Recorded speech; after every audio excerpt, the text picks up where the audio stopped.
When someone says pizza for breakfast, it's sure to put a smile on your face. And I'm not talking about leftover pizza from the night before, I'm talking about a breakfast pizza. Super easy to make, and instead of making a dough to go with a pizza, I'm going to use good old classic pita bread. Now I'm also going to jazz this up by adding some scamozza, which is a smoked cheese, and a little vinaigrette made of garlic and chili. Now let's get onto the dressing first. 1 clove of garlic into a mortar and pestle. We need a little bit of salt. Always when you're crushing the garlic, add the salt. It's not only going to season our little dressing, but it's also going to release some of the moisture from our garlic. So we'll just crush that and it'll start to become really sticky. The salt's also going to mellow down the harshness of the raw garlic. So you can see how it's starting to become really, really sticky and pasty now.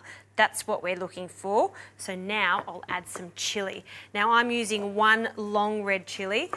Chilies change in flavour depending on the season when they're harvested. So it's always a good idea to have a taste of it, just a little bit, and you can see if it's really hot or quite mild. This is mild, so I'm going to use a whole chili, including the seeds. If you want this to be really, really hot, the small chilies have a bit more of a kick to them. So in this goes, and again, we're going to crush this until a paste forms.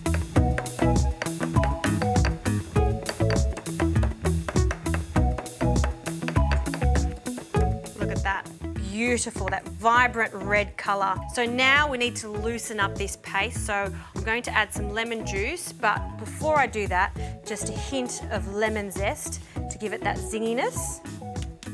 And then I'll cut this lemon in half, squeeze that in, a crack of pepper, and to bring it all together, some good quality extra virgin olive oil. 1/4 cup, mix it all together, and then that part is complete. Now you can put this in the fridge and you can do it a few days in advance. It'll actually taste even better, or as you can see, it doesn't take long at all.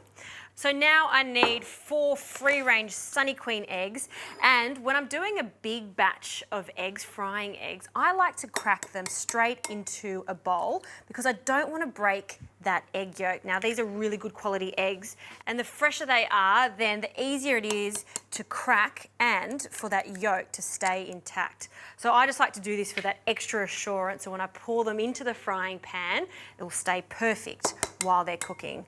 So cracking them in, and these pizzas are fantastic. You can just do 1, of course, but you can feed a big crowd too just by doing this. I've been preheating a large non-stick pan, and I'm going to add a little bit of olive oil. I want this on a medium heat. I don't want it to be too hot because what will happen is it'll cook our eggs on the bottom, crisp them up, but the top won't be cooked. So we want to cook them evenly. Medium heat is the way to go. We'll just spread that oil around, and now carefully we're going to pour the eggs in. Now I'm just going to allow these to seal, then I'm going to turn the heat down, and what I like to do is pop a lid on the last minute of cooking just to ensure that egg white cooks perfectly. Now for the pita bread, I've got a grill pan here, and I'm going to cook these for about 1 minute on each side. While they're warming up, let's grate some cheese. Now this smoked cheese is to die for. I love it, scamozza. You can find it at really good delis. If you can't find it, just classic mozzarella is fine. I've also done this recipe with just good old classic cheddar cheese. So I'm going to grate that. Now I'm going to use this cheese twice. We're going to add a little bit of this to our toasted pita bread. Then we're going to add the cheese on top and then add a little bit more at the end. So I'll grate this, get it ready to go, and then we can assemble this. So easy.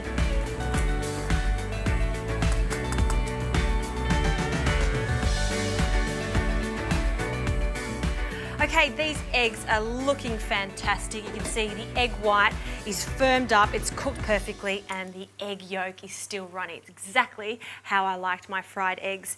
This is perfect now. You can see that it's nice and toasted. It's really warm. You want it to be hot because we want this cheese to melt. So a generous amount of cheese directly onto our pita bases. And it's going to start to melt, but also the heat of the egg is going to ensure it melts too. And now we're going to add 1 of the eggs. So I'll just separate them just with an egg flip, and then we'll grab our egg, being really careful not to break that egg yolk. We'll pop that in the center. And now all we need to do is remove this, place it straight onto a plate. And now you can eat that just like that, or you can be a little bit more creative and add some breakfast items. I love the addition of some finely shaved ham. So a few little pieces that will just tear up, just showing off that egg yolk. And then don't forget our chili sauce. Drizzle that over the top. Love this combination for breakfast, especially on a Sunday morning when you want to do something a little bit more interesting than avocado on toast. And then to make it look extra special, and of course for the flavour, some fresh parsley leaves over the top. And I did say I want some extra cheese, just because I can. A little bit of cheese to finish it off. And that is the ultimate breakfast. Pizza's not just for dinner. Brekkie pizza with that delicious egg on top. Breaking that egg yolk, it is divine.